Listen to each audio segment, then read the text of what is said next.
Isang lalaking wanted sa Amerika dahil sa mga kaso ng sexual na pang-aabuso ang naaresto sa Ilocos Norte.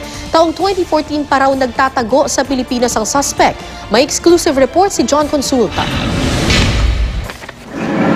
Ang tattoo sa kanang braso ng US fugitive na si Ervin Asuncion ang naging susi sa kanyang pagkakaresto. Sa isinagawang surveillance operation ng Immigration Intelligence Division at US Overseas Criminal Investigations, natuntun siya sa Bacara, Ilocos Norte. Hindi na nakapalag ang 23 anyos na suspect nang ipakita sa kanya ang arrest warrant na galing pang Amerika.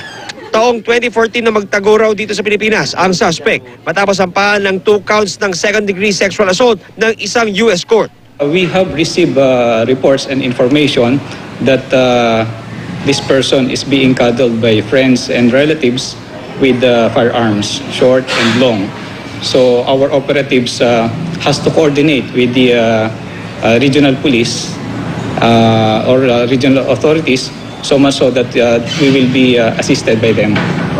Tumanggi magbigay ng pahayag ang dayuhan para makaiwas sa anumang banta. Agad ibinyahe papuntang Maynila ang suspect at pinroseso sa immigration facility sa Bicutan, Taguig. Pinamamadali na ng Bureau of Immigration ang pagpapadeport sa naarestong US fugitive. We have to deport these international fugitives because they have to be answerable to charges in their hometown or in their country. He will be included in our blacklist and he will not be allowed to enter the country anymore.